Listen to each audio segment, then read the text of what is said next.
Buenas noches. Ildefonso Guajardo, buenas noches. Hola, ¿cómo estás, Carlos? Muchas gracias por estar de nuevo aquí en el Asalto a la Razón. Ex secretario de Economía, cabeza del Grupo Mexicano de Negociación de lo que conocemos como el Tratado Comercial México-Estados Unidos-Canadá, que parecía la semana pasada, Ildefonso, que estaba prácticamente ahogándose. ¿A qué atribuyes que siga vivo? Bueno, se lo atribuyo a que la verdadera motivación del presidente Trump no es terminar con el único instrumento que tiene para presionar a México, que es la integración comercial. Y desde que tú me hiciste favor de invitarme a esta mesa, yo te hacía la reflexión de que no va a imponer estas tarifas generalizadas. Sin duda va a imponer las tarifas al resto del mundo, va a afectar a algunos sectores mexicanos, pero si él hubiera querido deshacerse del tratado, desde que tomó protesta el 20 de enero, hubiera notificado, el tratado se lo permite, su salida en 6 meses. El hecho de que esté aquí, pues es que sigue amenazando, y lamentablemente esta incertidumbre ya le gustó y la va a seguir empujando hacia adelante. ¿Cuál es lo negativo de esto? Que ahorita, en cada vez que nos perdona la vida, nos está bolseando con fichas de negociación. O sea, cuando ya realmente nos sentemos a revisar el acuerdo, ¿con qué fichas vamos a estar en la mesa? Si ya nos exprimió, ya nos sacó aranceles contra China, ya nos sacó los 29 capos que le entregamos, pues a la hora de la hora, pues parece ser que esto es nada más una presión unilateral para seguirnos sacando fichas en la negociación. Sacando fichas, pero ya por lo pronto es un respiro no solo para México, sino para Canadá, el que haya postergado la imposición de aranceles que entiendo que no pudieran aplicarse a la mayor parte de los productos comprendidos en el tratado. Bueno, el esquema de amenaza de aranceles generalizados en sí mismo es violatorio desde el primer día que los hizo. O sea, esto es violatorio del tratado. Ahora, digamos, respiro que da de 30 días a México y a Canadá, se aplica a todos aquellos bienes que cumplan con el tratado. ¿Qué quiere decir esto? Te doy un ejemplo. Los automóviles que exportamos a Estados Unidos, muchos cumplen con integrar partes hechas en América del Norte hasta un 75%, y se pueden seguir exportando en este mes libres de arancel. Pero ¿qué pasa con aquellos que todavía están en la etapa de transición, que no han llegado al 75%? Por ejemplo, los BMWs que exportamos de San Luis Potosí. Si el día 2 de abril Donald Trump le impone aranceles a la Unión Europea en automóviles, va a querer que ese mismo arancel sea pagado por los BMWs que se exportan desde México. Y eso es lo que no deberíamos de dejar que ocurra. Y deberíamos de mejorar la integración de estas cadenas europeas que aún no cumplen con esa obligación. Entonces, sí es muy complicado, es muy complejo, pero el juego que ya no puede seguir este juego de que te extorsiono cada 30 días. Tenemos que exigir que ya abiertamente sentémonos a negociar la revisión, porque así se llama revisión, que iba a ocurrir en el 26, pues ya quitémonos máscaras, sentémonos a la mesa y con las fichas que tenemos, negociamos. Pero si cada 30 días nos va a quitar fichas, pues para cuando llegue la revisión no vamos a tener con qué negociar. ¿Y a qué atribuyes que, teniendo una relación tan áspera con el primer ministro de Canadá y al parecer tan cordial con la presidenta Claudia Sheinbaum, en los dos casos no aplicó el castigo de los aranceles?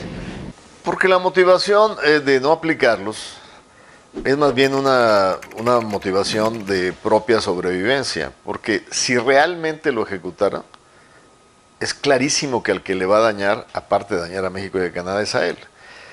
O sea, aplicar aranceles significa que no va a cumplir su promesa de eliminar la inflación en Estados Unidos, significa que podría perder empleos, fracturaría industrias importantísimas como la automotriz en su propio país con pérdida de empleos. Y eso a lo que te lleva es que al único elemento que él le va a estar salvaguardando es la elección interna. la intermedia que va a tener en 2 años, y si la pierde, se vuelve un presidente efímero en los últimos 2 años de su gobierno. Pierde la mayoría en el Congreso. Así es, pierde las mayorías en los congresos. Entonces, más que lo haga porque le cae bien la presidenta Claudia o X, lo hace porque finalmente lo que está haciendo es blofear para conseguir sus objetivos.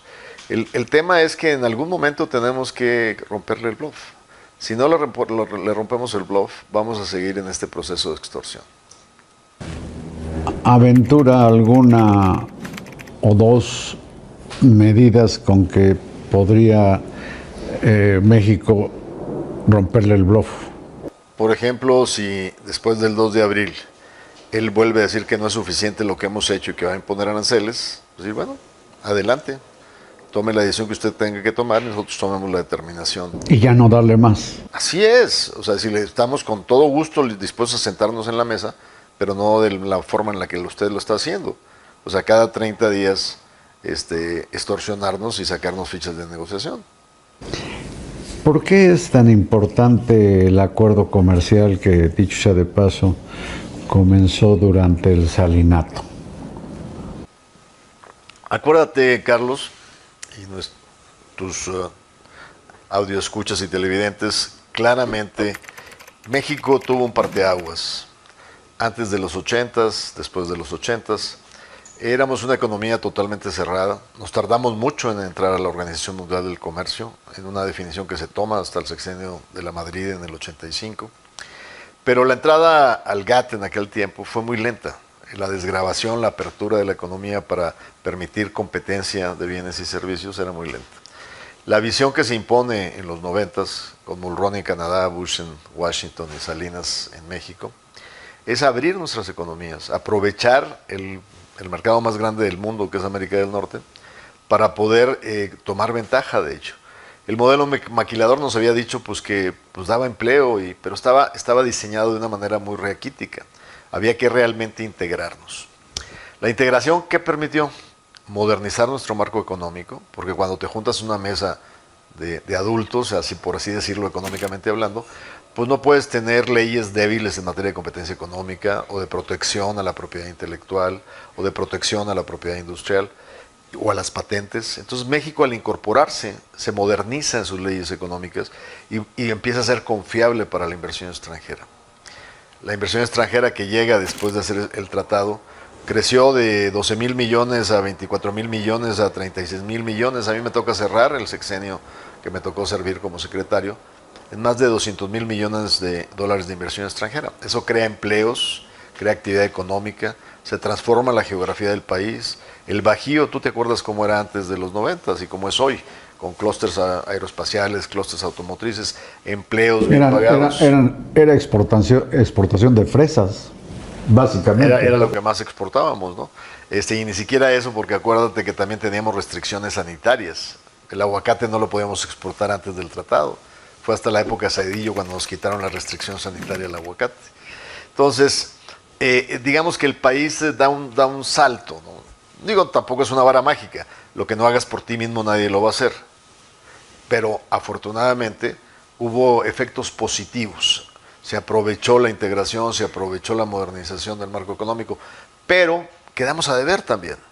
Quedamos a deber muchas cosas. El sur-sureste se quedó retrasado porque no tenía los elementos fundamentales, capital humano, comunicaciones, logística, energía, pudiste haberla resolvido. El país tenía un problema de energía integralmente, porque no liberamos el sector energético en el primer tratado. En el segundo lo liberamos por la reforma del 14, que lamentablemente la administración de López Obrador echa para atrás en su momento. Pero lo que sí te puedo decir es que es importante, porque al menos 6-7 millones de mexicanos dependen directa o indirectamente de la conectividad con el comercio exterior. Ahí es donde dice Trump, que seguramente blofea también, que México y Canadá se han aprovechado de los estadounidenses y les han quitado empleos.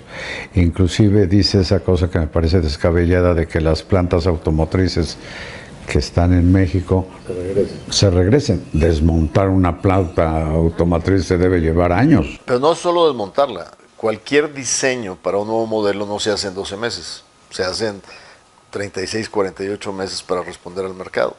Pero déjame tomar tu reflexión a fondo en términos que nos ha acusado desde la primera elección y en la segunda elección que nosotros somos los culpables del desempleo. Lo que Trump no entiende es que hay un fenómeno global y que tiene que ver con la robotización y la mecanización, que en sí misma baja la necesidad de mano de obra en los procesos productivos. Esa es una. Y la segunda, no entiende que cuando China entra a la Organización Mundial del Comercio, al GATT, en el 2000, apenas llevábamos nosotros 6 años de beneficiarnos del tratado. En el momento que China entra, es la que viene a destruir mucho empleo manufacturero, porque Estados Unidos deja de avanzar la industrialización. Pero lo que está demostrado es que, perdón por la expresión, pero la madriza que les pone China en manufactura hubiera sido peor si no estuvieran integrados con México. Cuando a mí me toca analizarlo como secretario, hice un análisis que me analiza 2 bloques. Pónganme en una canasta todo aquello que hacemos conjuntamente con Estados Unidos y en una canasta donde no estamos integrados. La canasta donde estamos integrados, automotriz, temas de, inclusive artículos ferreter, no, donde estábamos menos integrados es en electrónica. Y cuando analizas eso, donde menos perdieron empleos es donde estamos integrados. Donde más perdemos empleos es donde no estamos integrados.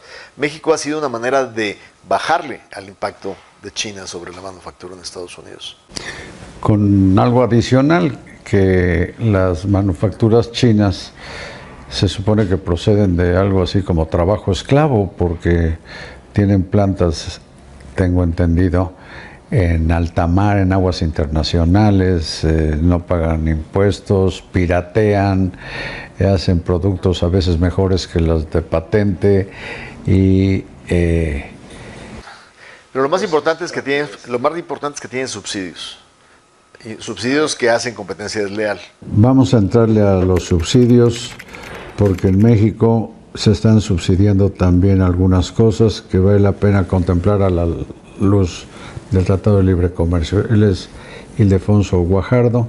Aguantes acá y seguimos la conversación.